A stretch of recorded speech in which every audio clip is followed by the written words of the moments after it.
So ಇವತ್ತಿನ ಇದಕ್ಕೆ ಹೋಗುವ. ಕೃಷ್ಣಾಯ ವೇಂದ್ರಾಯ ಜ್ಞಾನಮುದ್ರಾಯ ಯೋಗಿನೇ ನಾಥಾರ್ಗುಣೇಶಾಯ ನಮೋ ವೇದಾಂತ ವೇದಿನಿ ರಾಮಾಯ ರಾಮಭದ್ರಾಯ ರಾಮಚಂದ್ರಾಯ ವೇದಸೆ ರಘುನಾಥಾಯ ನಾಥಾಯ ಸೀತಾಯ ಪತಯೇ ನಮಃ. ಮನೋಜವಂ ಮಾರುತತುಲ್ಯ ವೇಗಂ ಜಿತೇಂದ್ರಿಯಂ ಬುದ್ಧಿಮತಾಂ ವರಿಷ್ಠಂ ವಾತಾತ್ಮಜಂ ವಾನರಯೋತ್ತಮುಖ್ಯಂ ಶ್ರೀರಾಮದೂತಂ ಶರಣಂ ಪ್ರಪದ್ಯೆ. ನಾರಾಯಣಂ ನಮಸ್ಕೃತ್ಯ ನರಂ ಚೈವ ನರೋತ್ತಮಂ ದೇವೀಂ ಸರಸ್ವತೀಂ ವ್ಯಾಸಂ ತಥೋ ಜಯಮುದೀರೇತ್. ವ್ಯಾಸಾಯ ಭವನಾಶಾಯ ಶ್ರೀಶಾಯ ಗುಣರಾಶೇ ಹೃದಯಾಯ ಶುದ್ಧವಿದ್ಯಾಯ ಮಧ್ವಾಯ ಜನ್ಮೋ ನಮಃ. ತಪಸ್ವಾಧ್ಯಾಯ ಶುಶ್ರೂಷಾ ಕೃಷ್ಣ ಪೂಜಾರತಂ ಮುನಿಂ ವಿಶ್ವೇಶಮಿಷ್ಟದಂ ವಂದೇ ಪರಿವ್ರಾಟ್ ಚಕ್ರವರ್ತಿನಂ. ಓಂ ಅಥಾತೋ ಬ್ರಹ್ಮ ಜಿಜ್ಞಾಸಾ. ಓಂ ಶ್ರೀ ಗುರುಭ್ಯೋ ನಮಃ. ಹರಿ ಓಂ. ಸೊ ಪಾಂಡವರ ಜೊತೆಗೆ ದ್ರೌಪದಿ ತನ್ನ ಒಳಗಿರುವಂತಹ 4 ಜನ ಸ್ತ್ರೀಯರು, ಅವರ ನಿಯತ ಪತಿಯರು, ಅವರ ಅಂತೇಳಿದರೆ ಶಚೀದೇವಿಗೆ ನಿಯತ ಪತಿ ಯಾರು ಅಂತೇಳಿದರೆ ಇಂದ್ರನ ಅವತಾರಿಯಾದ ಅರ್ಜುನ. ಶ್ಯಾಮಲಾದೇವಿಗೆ ಅವಳ ನಿಯತ ಪತಿ ಯಾರು? ಯಮಧರ್ಮರಾಯನ ಅವತಾರಿಯಾದ ಧರ್ಮರಾಜ. ಹಾಗೆ ನಕುಲ ಸಹದೇವರಿಗೆ ಅವರ ನಿಯತ ಪತ್ನಿ ಉಷಾದೇವಿ ಇದ್ದಾಳೆ ದ್ರೌಪದಿಯ ಒಳಗೆ. ಹಾಗೆ ದ್ರೌಪದಿಯಲ್ಲಿರುವಂತಹ ಎಲ್ಲರನ್ನೂ ನೋಡಿಕೊಂಡು ಇರುವಂಥವಳು ಅವಳು ಭಾರತೀ ದೇವಿ. ಅವಳ ನಿಯತಪತಿ ವಾಯುದೇವರ ಅವತಾರಿಯಾದ ಭೀಮಸೇನ. ಹೀಗೆ ಪ್ರತಿಯೊಬ್ಬರೂ ಅವರವರ ನಿಯತ ಪತಿ ಪತ್ನಿಯರ ಜೊತೆಗೆ ವಿಹರಿಸ್ತಾ ಇದ್ದರು ಅನ್ನುವಂಥದ್ದು ಇಲ್ಲಿ ವಿಶೇಷ.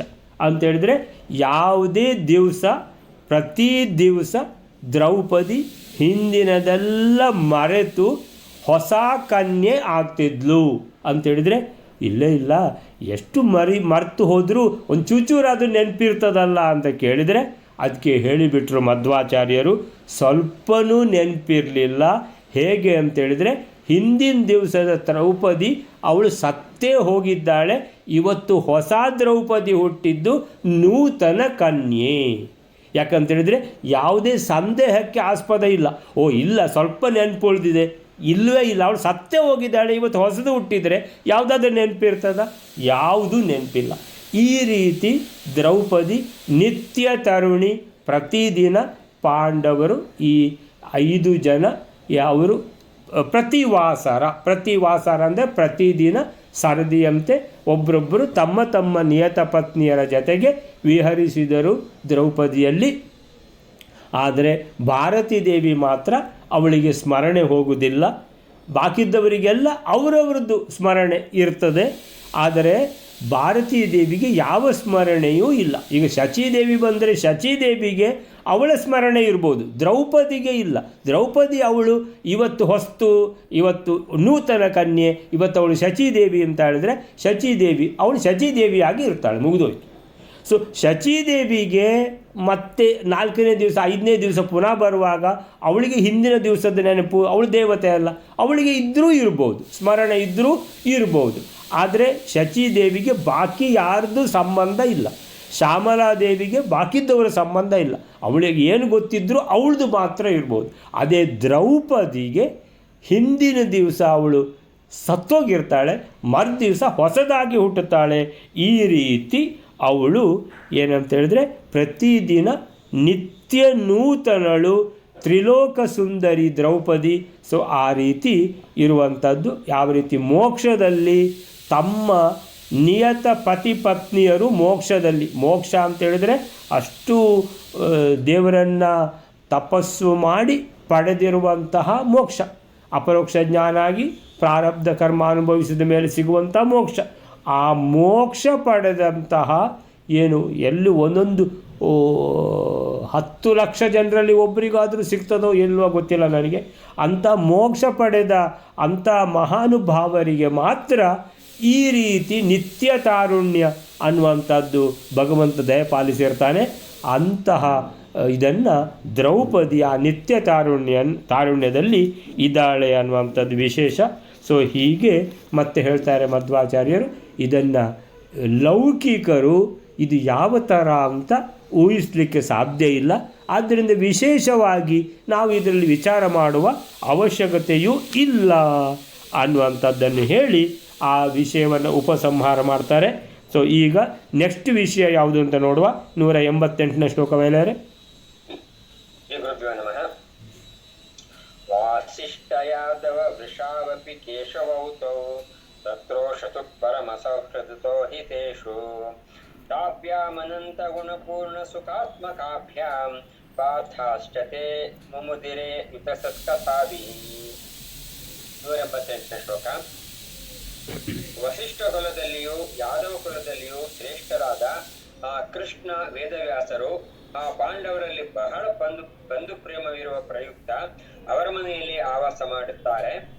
ಅಪರಿಮಿತಗಳಾದ ಗುಣಗಳಿಂದ ಪರಿಪೂರ್ಣವಾದ ಸುಖ ಸ್ವರೂಪವಾದ ಕೃಷ್ಣ ವೇದವ್ಯಾಸರಿಂದ ಪರಸ್ಪರ ಸಂಭಾಷಣದಿಂದ ಮಿಶ್ರಿತವಾದ ಯೋಗ್ಯ ಕಥೆಗಳಿಂದ ಅಥವಾ ಯುತಾಸಂಥ ವೇದ ಪುರಾಣಾದಯ ಯಾದಿತಾಹ ಎನ್ನುವ ವ್ಯುತ್ಪತ್ತಿಯಿಂದ ವೇದ ಪುರಾಣಾದಿ ಕಥೆಗಳಿಂದ ಆ ಪಾಂಡವರು ಸಂತೋಷ ಪಡುತ್ತಾರೆ.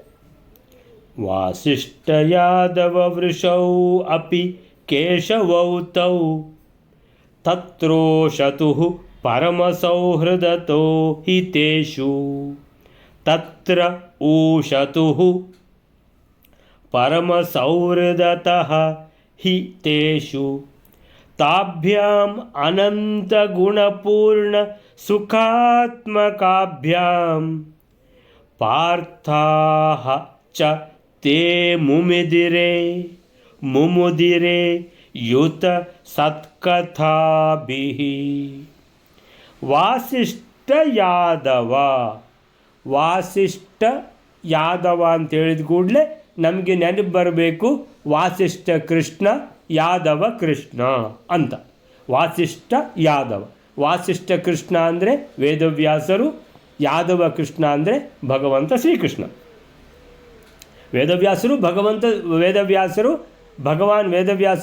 ಭಗವಾನ್ ಶ್ರೀಕೃಷ್ಣ.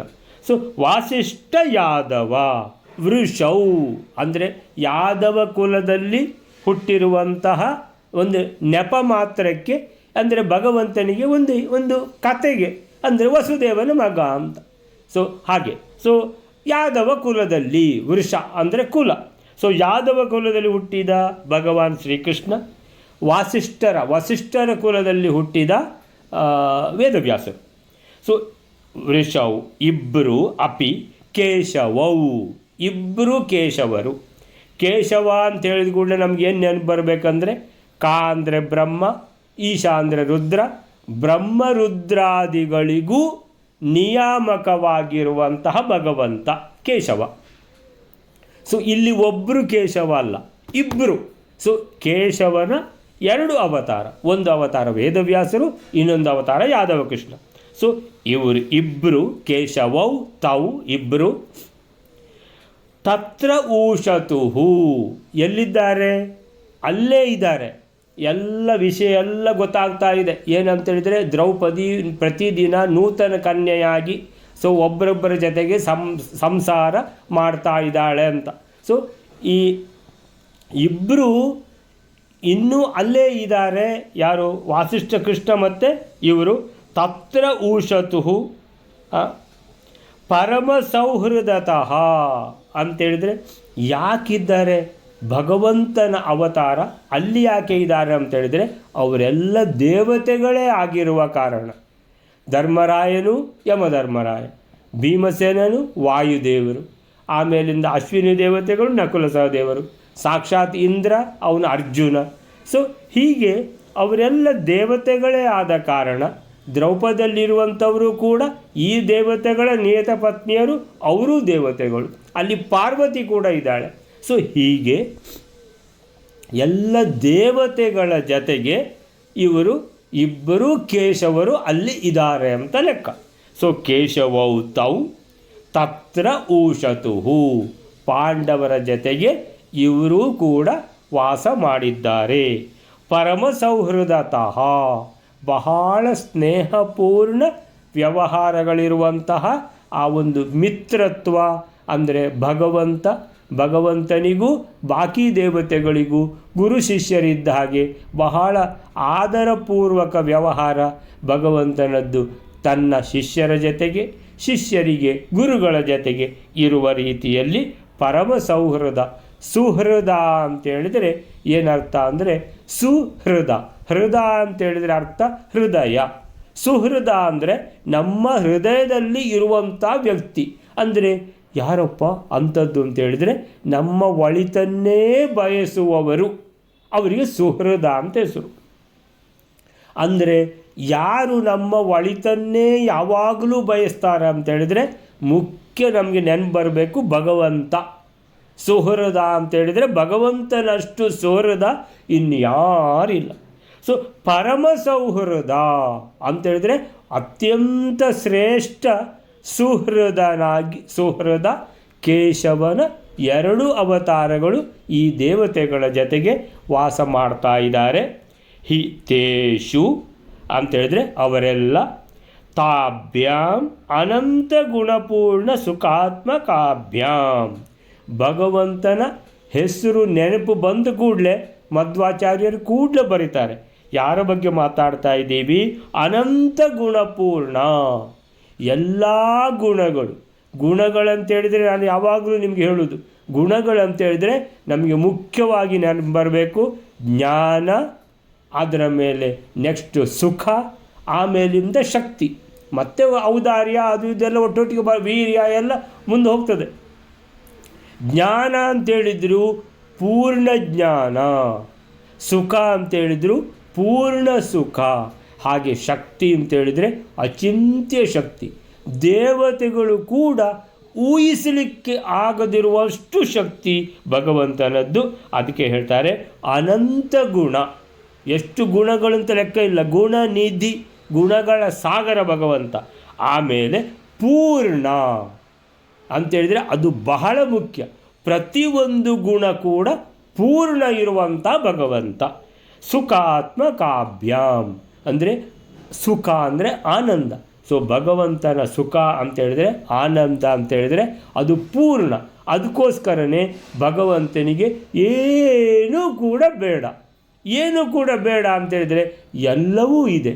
ಅಲ್ಲ ನಮಗೆ ಈಗಲ್ಲ ನಮಗೆ ಊಟ ಮಾಡಬೇಕಂತ ಆಗ್ತದಲ್ಲ, ಯಾಕಂದರೆ ನಮಗೆ ಹಸಿವಾದ ಕೂಡಲೇ ಊಟ ಮಾಡಬೇಕಂತ. ಆದರೆ ಭಗವಂತನಿಗೆ ಹಸಿವೇ ಇಲ್ಲ. ಯಾಕಂತೇಳಿದರೆ ಹಸಿವೆಯಿಂದ ಸಿಕ್ಕುವಂತಹ ತೃಪ್ತಿ, ಆನಂದ ಅದು ಯಾವಾಗಲೂ ಇರುತ್ತೆ ಭಗವಂತನಿಗೆ. ಸೊ ಇದು ಒಂದು ಉದಾಹರಣೆ. ಸೊ ಯಾವುದೇ ವಿಷಯ ನೀವು ತಗೊಳ್ಳಿ, ಯಾವುದೇ ಥರದ ಸುಖ ಭಗವಂತನ ಹತ್ರ ಪೂರ್ತಿ ಇದೆ. ಅದಕ್ಕೆ ಹೇಳ್ತಾರೆ ಲಕ್ಷ್ಮೀದೇವಿ ಕೂಡ ಭಗವಂತನಿಗೇನು ಬೇಕಂತಿಲ್ಲ, ಯಾಕಂದರೆ ಭಗವಂತ ಪೂರ್ಣ ಸುಖ.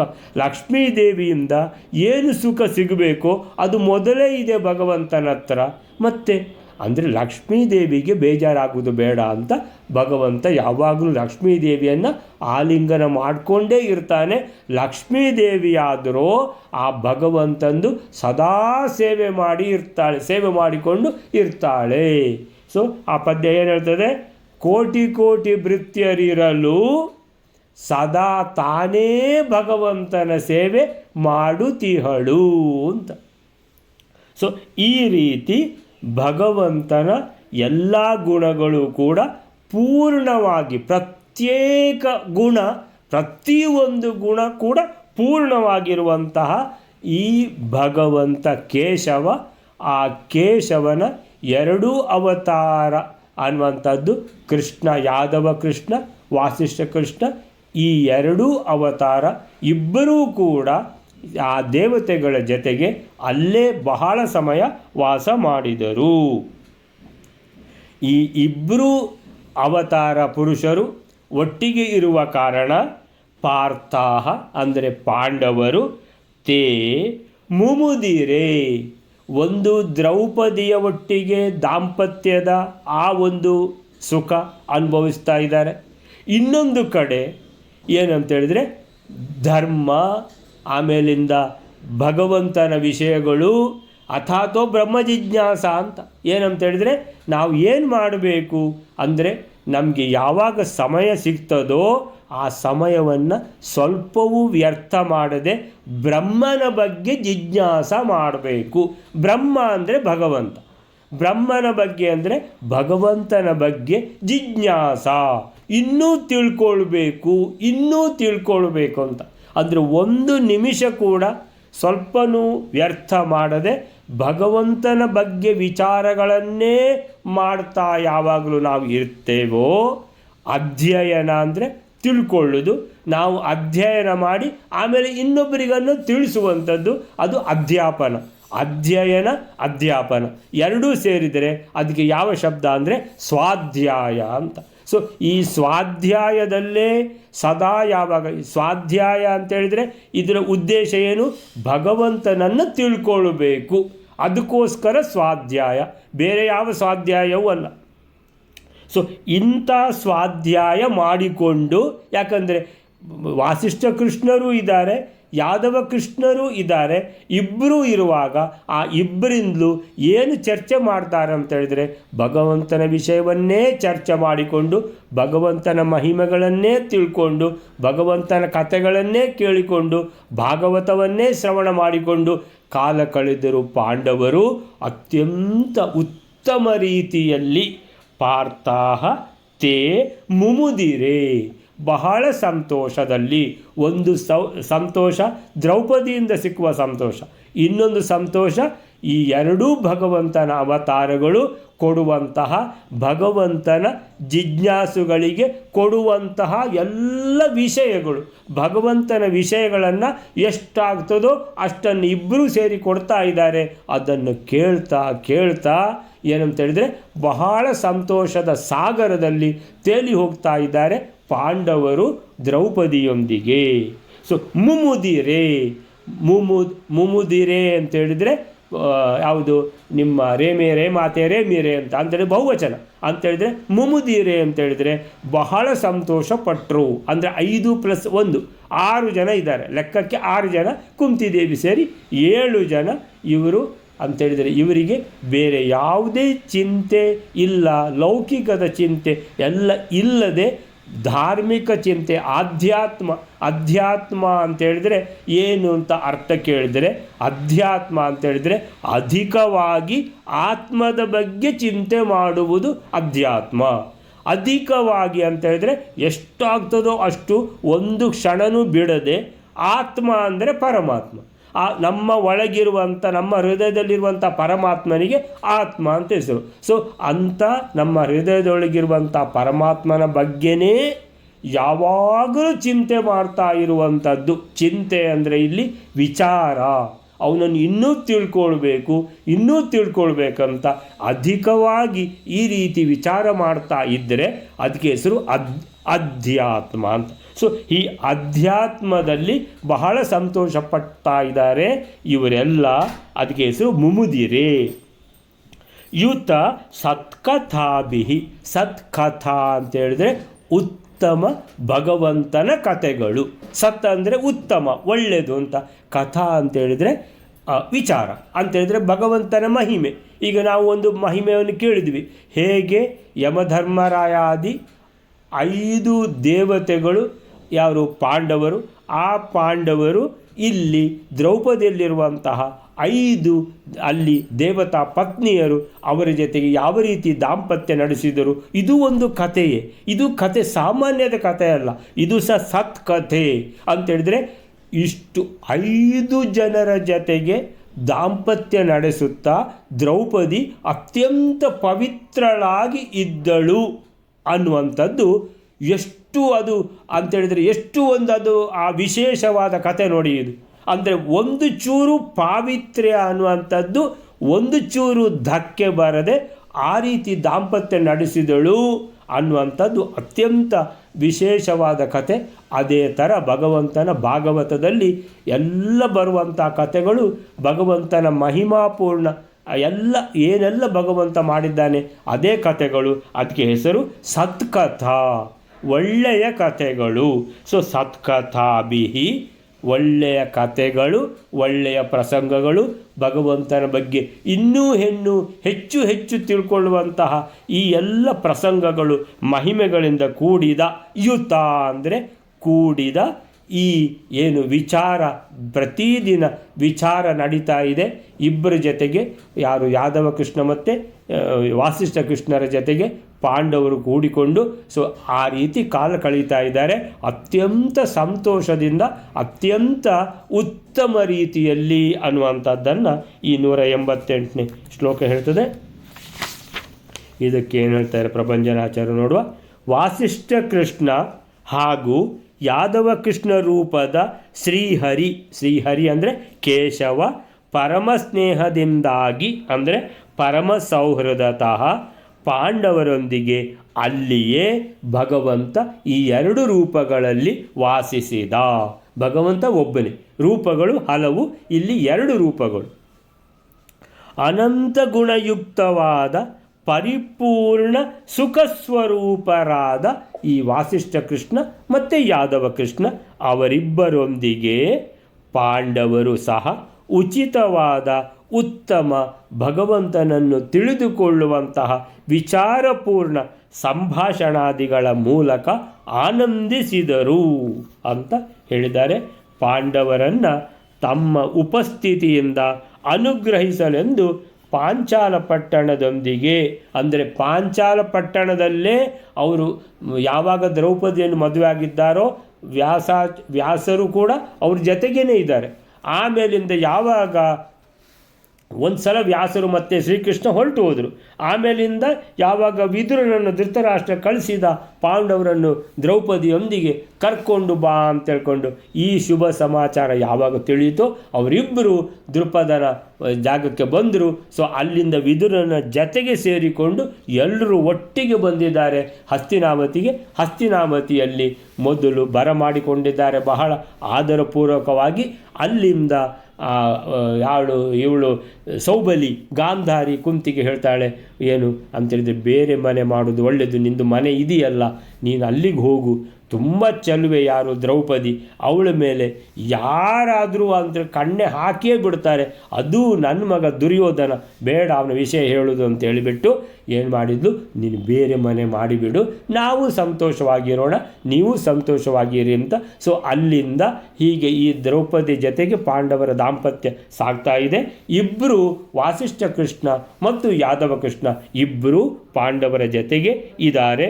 ಸೊ ಹೀಗೆ ಪಾಂಡವರನ್ನು ತಮ್ಮ ಉಪಸ್ಥಿತಿಯಿಂದ ಅನುಗ್ರಹಿಸಲೆಂದು ಪಾಂಚಾಲ ಪಟ್ಟಣದೊಂದಿಗೆ ಅವರೊಂದಿಗೆ ಆಗಮಿಸಿದ್ದ ಶ್ರೀಕೃಷ್ಣ ಮತ್ತು ವ್ಯಾಸರು ಅನಂತರವೂ ಕೂಡ ಬಹುಕಾಲ ಪಾಂಡವರೊಂದಿಗೆ ನೆಲೆಸಿದ್ದರು ಎಂಬುದು ವಿಶೇಷ.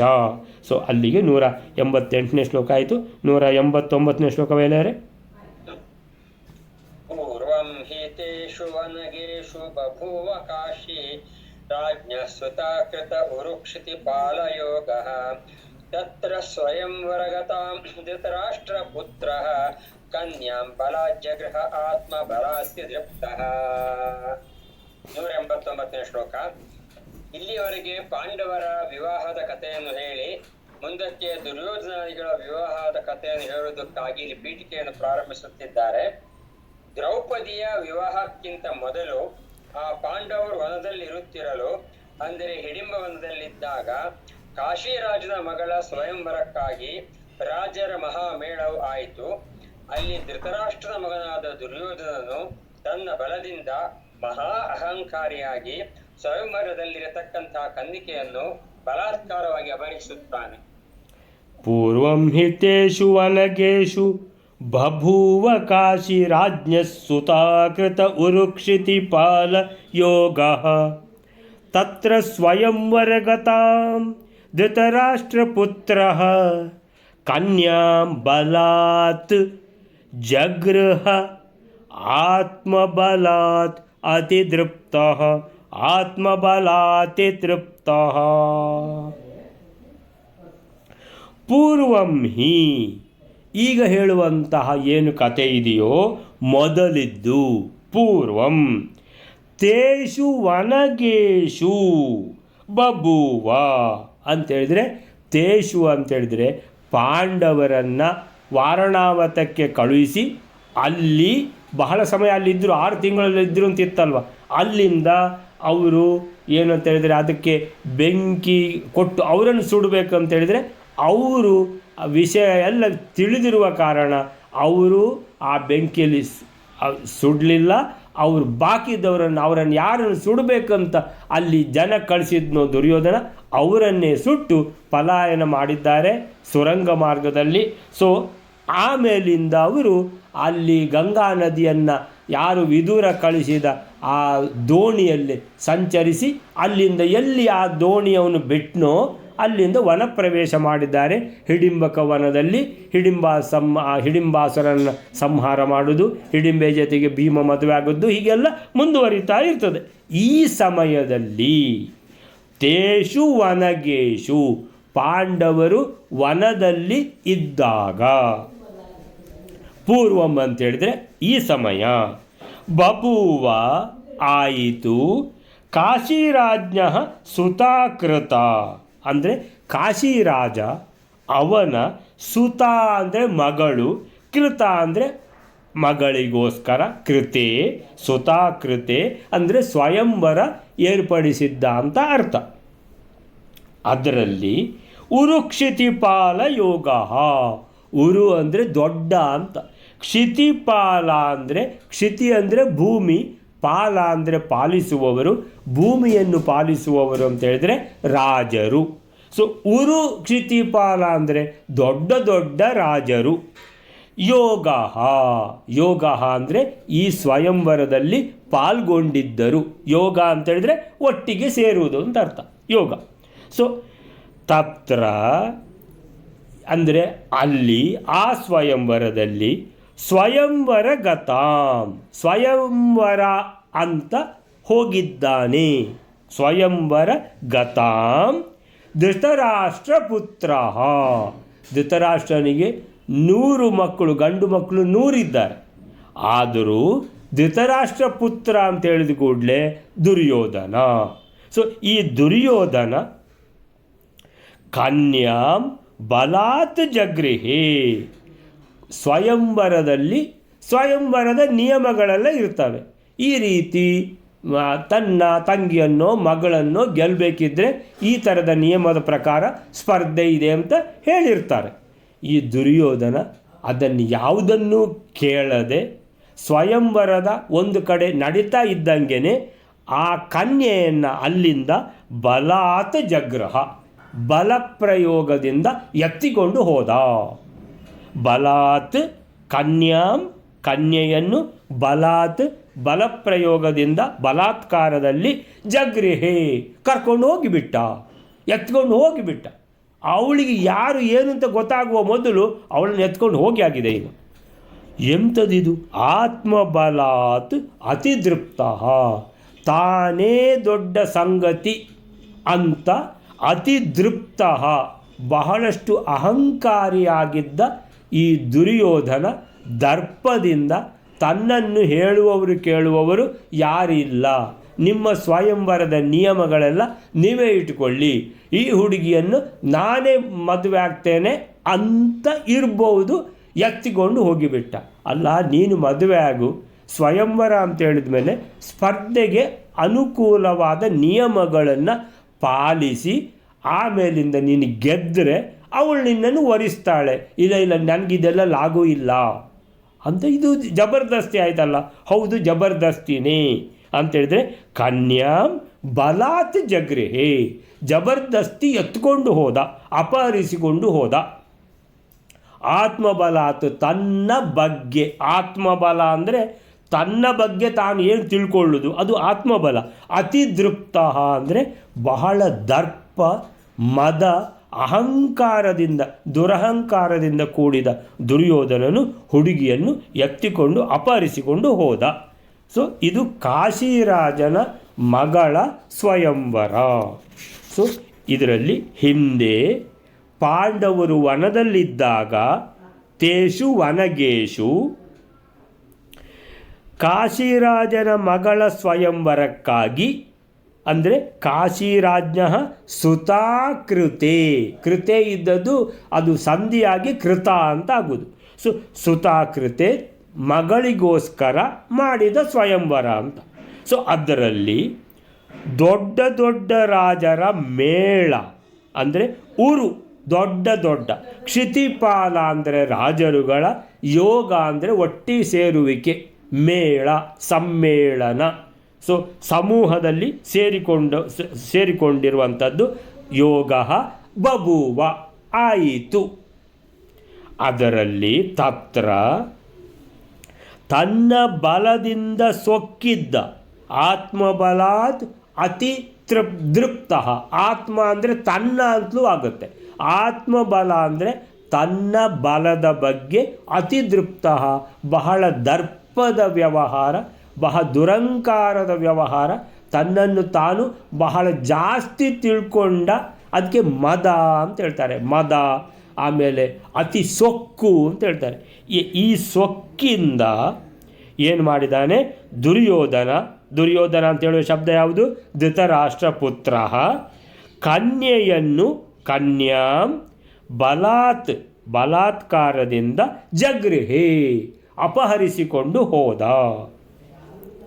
ಪಾಂಡವರು ಹಿಡಿಂಬವನದಲ್ಲಿದ್ದಾಗ ನಡೆದ ಘಟನೆ ಇದು.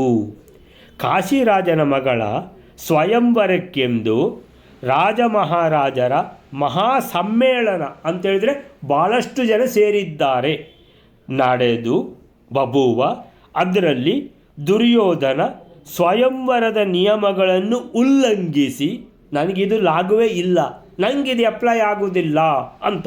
ಆದರೆ ನಿಂದು ಒಂದು ಬೇರೆಯೇ ಅಂದರೆ ನಮ್ಮದು ಬೇರೆಯೇ ಅಂತ. ಸೊ ಕನ್ಯೆಯನ್ನು ಸ್ವಯಂವರ ಮಂಟಪದಿಂದ ಬಲಾತ್ಕಾರದಿಂದ ಅಪಹರಿಸಿದ ಎಂದು ಅರ್ಥ.